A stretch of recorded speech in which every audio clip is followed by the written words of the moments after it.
What Did I Say with Dan Rothenberg.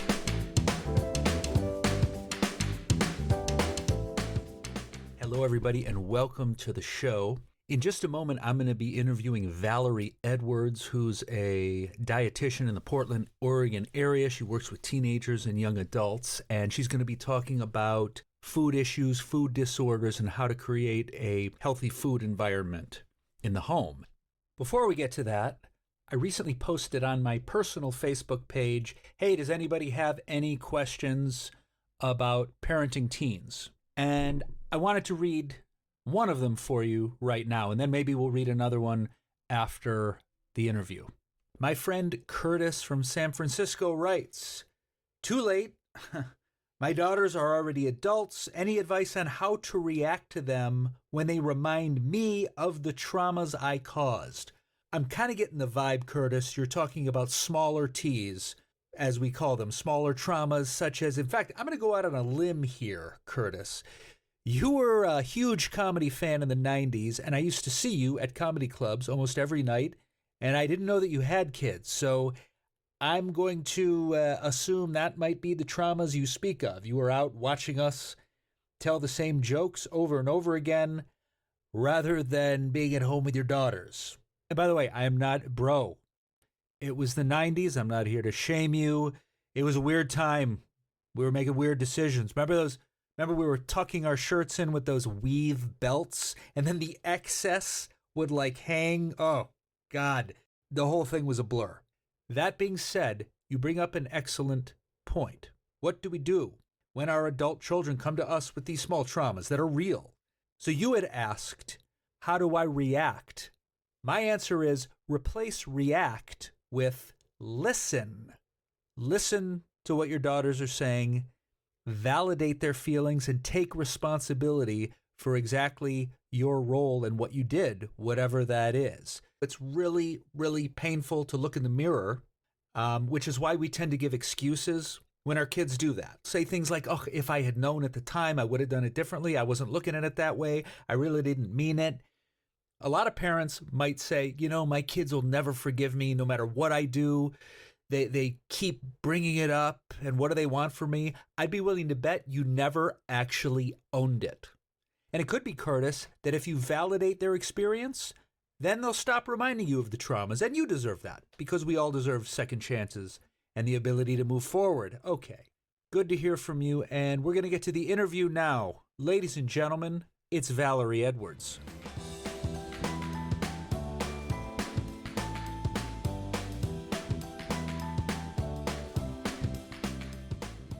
Valerie Edwards, thank you so much for being on the show.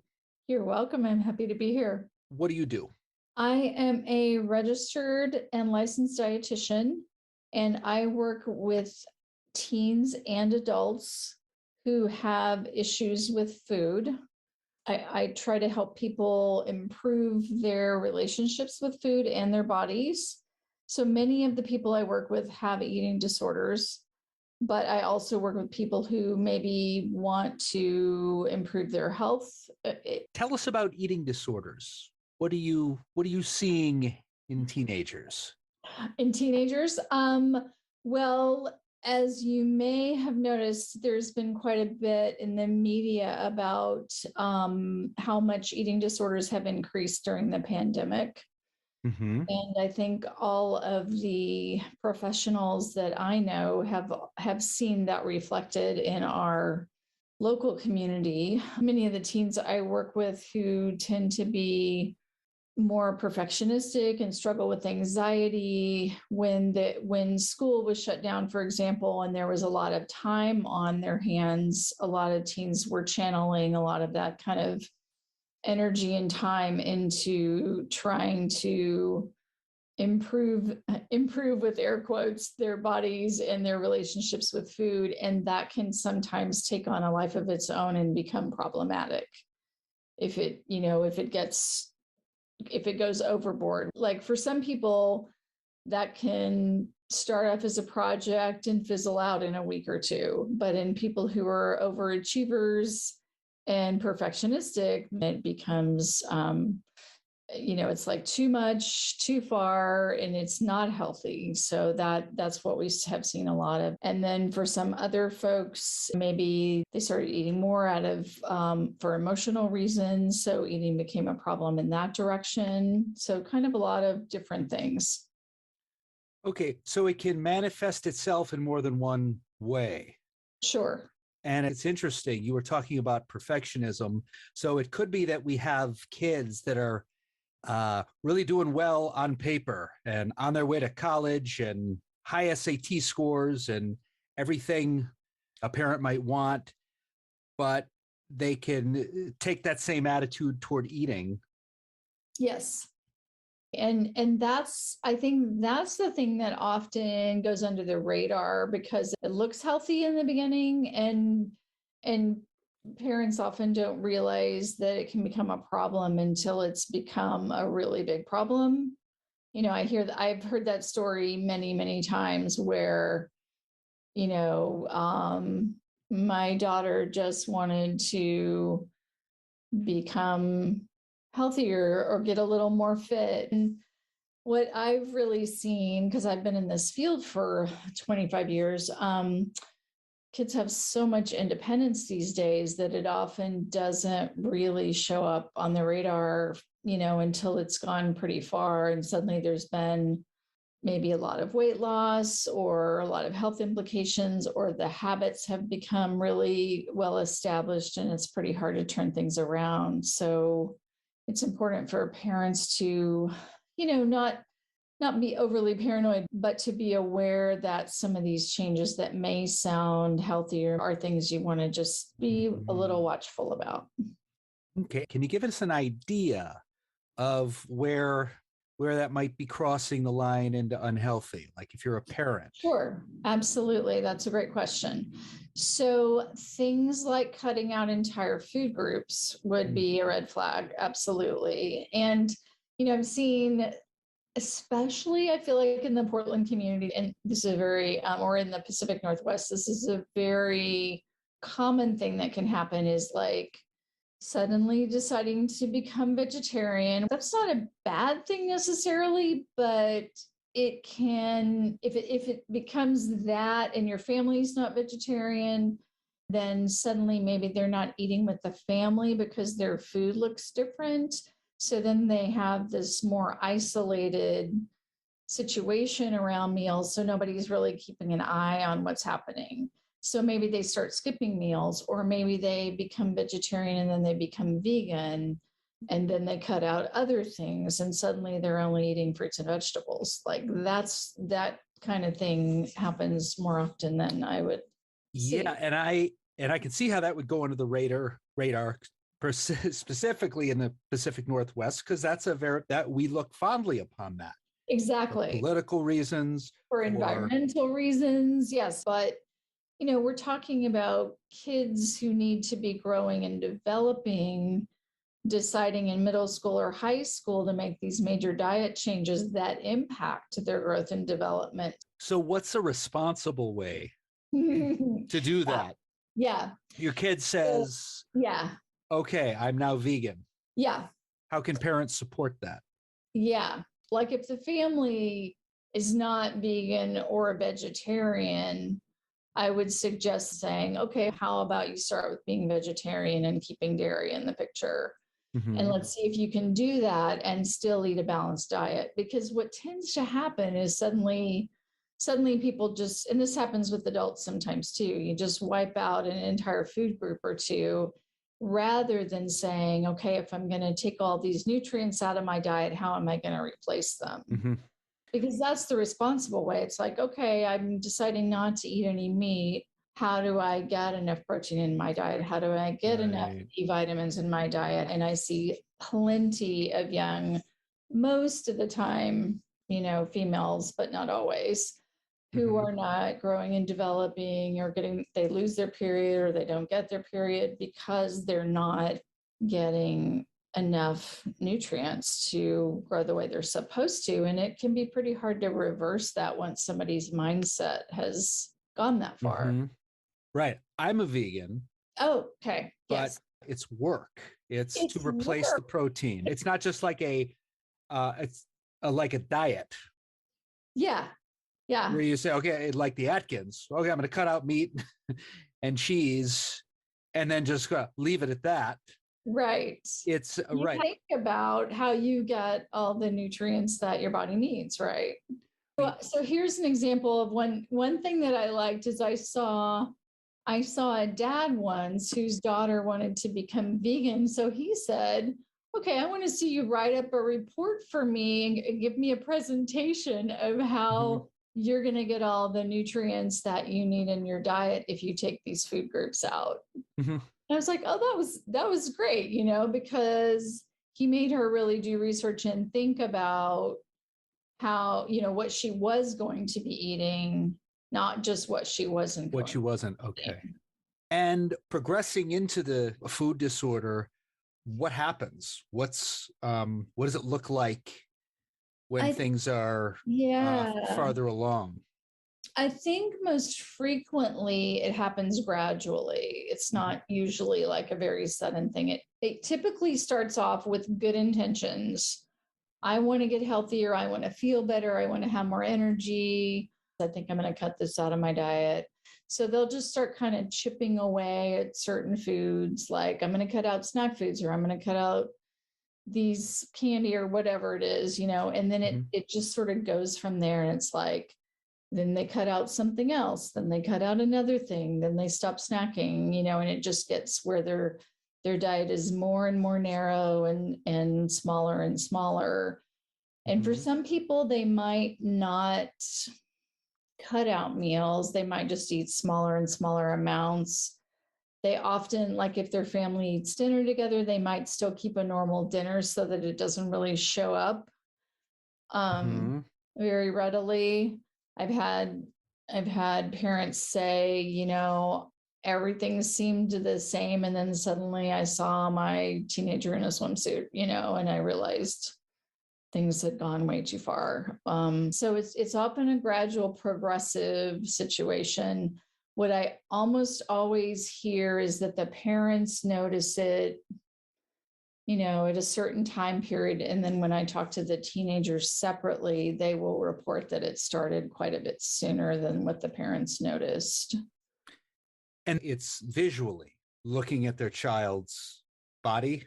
It may be visual, or it may be from a doctor's visit when they go in and get like a annual checkup or something, and maybe the weight changed. It's not always weight. I don't want to say that it's always a weight thing, but that's what I've been seeing more of lately, I guess, since the pandemic. But it can also be that the kids stopped eating lunch. Sometimes their friends of the teenager will come to the parents and say, hey, I'm not seeing so-and-so eat lunch anymore. I'm worried about them.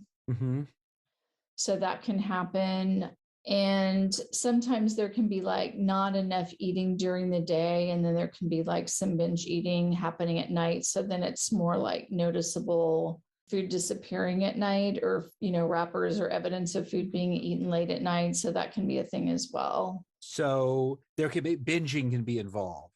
Binging can be involved. Like binging is more typically a result of not eating enough food, more a result of restricting during the day. So if you don't eat enough during the day, you're going to be really hungry at night. So then people can feel out of control and end up binging. But it's, that typically can resolve with just like getting the food more in balance during the day. And then sometimes purging is also involved. And sometimes the teen will come to the parents and just say, because the purging can start to feel really, bad and out of control. And they'll just say, I think I need help. So sometimes the teen will just get distressed and bring it to their parents, whether it's the not eating enough or the purging or whatever it is, and let their parents know. And is it often connected with body image? Well, I would say usually it is connected to body image, but not only that, so that can be a precipitating factor that kicks things off in the beginning. Like I would say that's fairly common. but it's usually not the only thing that's going on. It's usually that connected to maybe anxiety. Like anxiety is very common in people who struggle with these issues, and or depression. There can be a lot of different things involved. Can you make the connection between anxiety and an eating disorder from your perspective? Yes, How does that work? I will underscore that I'm a dietitian and not a therapist, but I will say a little bit about that. Mm-hmm. One way that I think about it as a dietitian is that when you struggle with anxiety a lot, sometimes it helps to have somewhere to put that. It's like your mind is kind of spinning all the time, and you just kind of need somewhere to put all of that free floating energy, and focusing on food and trying to fix your body by changing it can start to feel like a really effective way to manage that anxiety. That makes a lot of sense. As a therapist, there are so many ways anxiety makes us feel out of control, then we find a way to control and fix ourselves. And do you think as parents, a part of what we need to keep in mind is, what are we role modeling? Exactly. So, of course, if I have food issues myself, sort of a over-disciplined attitude or weighing ourselves, whatever that is, or even for us parents that come home every day from work a little stressed and clean. Great example. Yeah, clean a little obsessively. It's that obsessiveness and perfectionism that everybody has their perfectionism of choice. Yeah. And they're often connected to anxiety, and anxiety is progressive. It doesn't stop until we interrupt that cycle. Yeah, I think that's a very helpful frame. And kids are seeing what their parents are modeling all the time. And that, if we want to segue from that to talking about diet culture and what parents are kind of modeling around diet culture and body image, please. I would love to talk about that, because I guess I thought when I started in this field 25 years ago, I hoped that we would see a decrease in eating disorders during that time, but I think it has gone the other way. And our focus as a society on diet culture has really escalated over time. And there's different definitions of diet culture, but basically the sort of one on the internet that comes up first is the pervasive belief that appearance and body shape are more important than physical, psychological, and general well-being. Or just another way to think about it is that like thinness is good and matters more than, being psychologically healthy and feeling good about oneself. We really, really focus a lot on being thin, and that's very much worshipped in our culture. So what I really encourage parents to do is not to have a scale in the house, and to not talk about weight at home. And oftentimes that means trying to get parents to change the way they are viewing and thinking about their own bodies. And this can be incredibly difficult, because a lot of times they want you to they want their teenager to get better, but they don't want to necessarily change what's going on for them. And I don't always get involved in that aspect of things, but if you want to really change the culture of the family, that's what needs to happen. Okay. So one thing is to not have a scale in the home. One thing is not to have a scale in the home. That's a very big thing. So I'm trying to channel the parent right now. Yes, right? great. In me and maybe some other parents. Generally, because this is so helpful and so productive. And, I'm sort of channeling a voice that says, okay, I want to be healthy, and I do serve balanced meals, and there's a focus on we don't eat a lot of dessert. And, is that okay to restrict junk food and stuff like that? So this gets tricky, and I feel like I'm sure different dietitians approach this differently, but I try to get people away from the term even using junk food. Often we use the term like fun foods, which, yeah, I know that's a challenging one. What we do know for sure is that whenever you restrict certain foods in the house, there's the risk of that kid or teen learning that those foods are bad and those foods can take on a lot of power. And then that kid can end up learning to hide those foods or eat a lot of those foods when they do get access to them, either at a friend's house or when they move out. Mm-hmm. And I've seen many of those. Right. Yeah, I've seen many of those people as adults who have told me that that's what happened, that like, yes, my mom never let us have, or my parents never let us have sweets in the house growing up. So the second I moved out, I started binging on those foods and I've never been able to control it since. So that's generally most dietitians kind of promote this like all foods are okay approach, or at least most dietitians in my general field.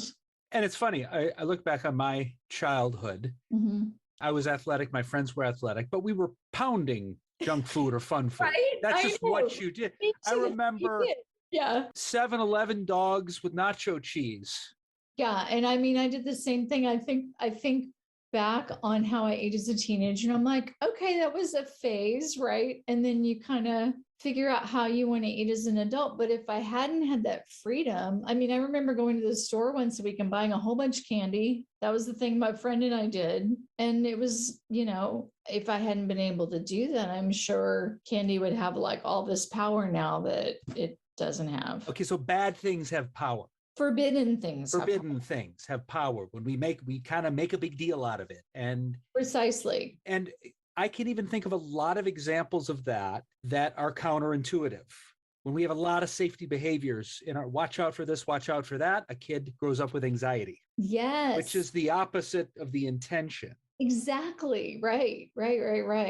Yeah. And again, I know this is kind of what parents are thinking, like, how do I have balance? Nutrition, this Pacific Northwest, farm to table, right. Whatever. What do I do? You offer it all up, basically. You like all the things are allowed. I mean, it's great to have, and I don't get too into people's business. Like, I think you want to have your own family food culture. So I ask people what their family food culture is.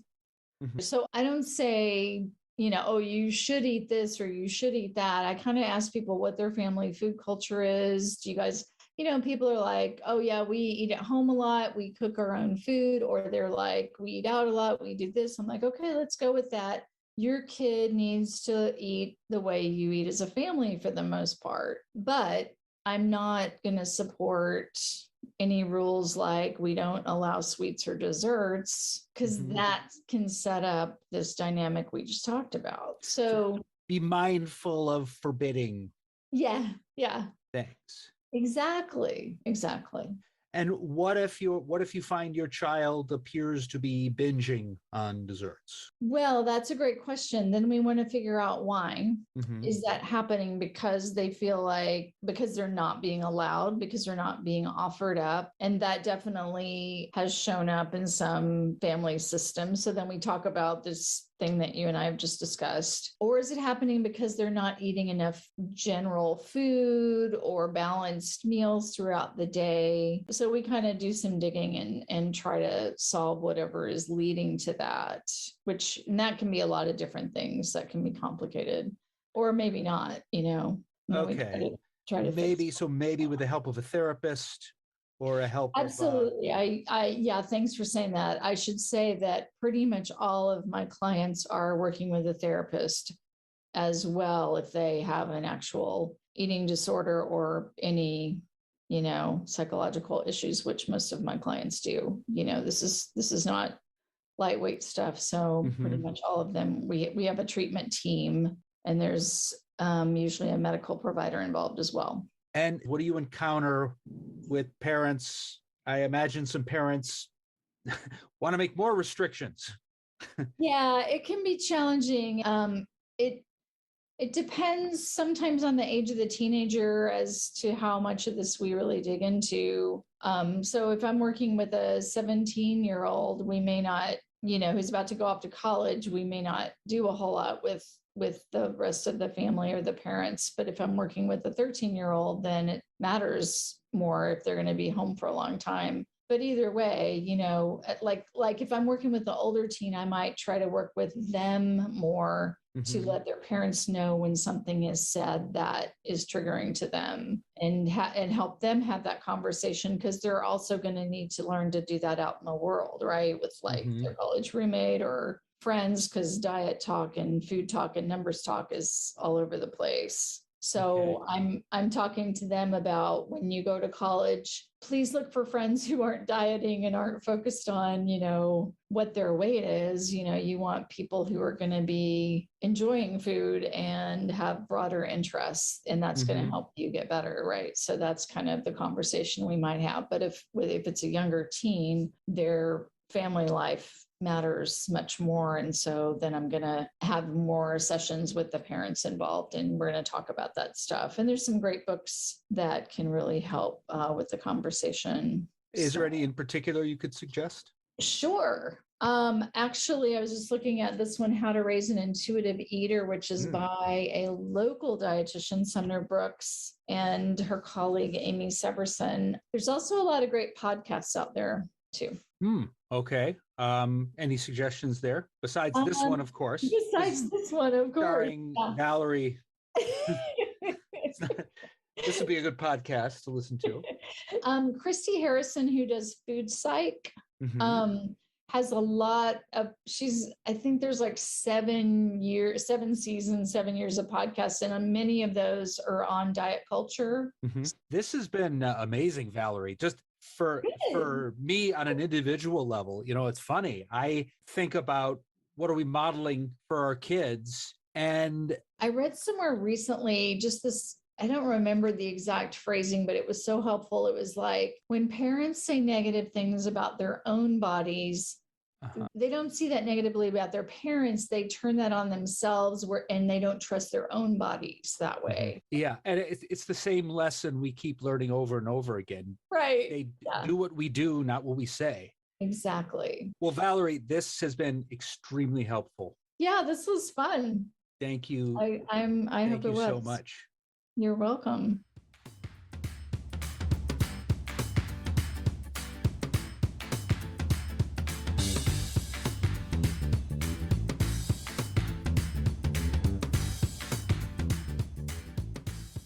And we're back. Hope you guys enjoyed that. I found that very helpful for myself. Especially, I live in the Pacific Northwest, where veganism and vegetarianism rule, and we have to help our kids do it responsibly. So it's a little politically incorrect to have anything negative to say about, for instance, veganism. In my neighborhood, you get assaulted for that. Like, this is like the level of not cleaning up dog poop. You get in serious trouble. So look at it this way. Kids are growing up faster, doing more mature and sophisticated things. When I was growing up, kids weren't vegetarians, kids weren't vegans, kids were not involved in any political activism. They are now, which is great. We can support that, but we have to watch out for their safety. So if our kids said, I'm going downtown right now to a protest or a march, we might be proud of them and support that, but we have to make sure they're safe. Same with, let's say, taking on a vegan diet. We need to make sure they're doing it safe and replacing those nutrients. Okay, now we're going to go back to my Facebook page. Let's answer one more question, and then we're going to wrap up. Rick Barber from Michigan went to my alma mater, Berkeley High School, and he writes, how do I deal with children you raise to be smart, kind, and compassionate in a shit show world? We have a way with words, us Michiganders. How do we raise good, smart, compassionate kids when the world is a shit show? Many of us feel that way. And first of all, and it's funny, I'm not necessarily sure which way Rick leans politically and socially. His shit show might be different than my shit show. And what I say is, in this shit show world, let's try to not have a shit show household. Whatever you find to be a shit show in this world, you can role model the opposite. So for me, that would be role modeling for my son how to think critically rather than how to judge others. Here's an example. I'll be willing to bet. In the last 15 years, no matter who you are, there has been a president that you were not happy with. Think about the past 3 presidential cycles. Of those 3 people, there is someone you were majorly unhappy with. That being the case, we can still role model emotionally regulated critical thought rather than all or nothing thinking. So, for instance, and this is just me, I don't say things around my son like, God, that guy's a total idiot. Look at that total stupid embarrassment. What a moron. I might have said something like, now, when the president talks that way, it concerns me, and this is why, and try to create a teaching moment so he can learn and create his own opinion rather than just passing on my extreme opinion, right or wrong, for him to just sort of believe blindly without learning anything. Okay, so that's how I deal with my shit show. Rick, I hope you're doing well. Say hello to Hardee's for me. They had a good cheeseburger. We don't have those on the West Coast. And thank you to Valerie Edwards. Thank you to Rick. Thank you to Curtis. And we'll see you next time on What Did I Say?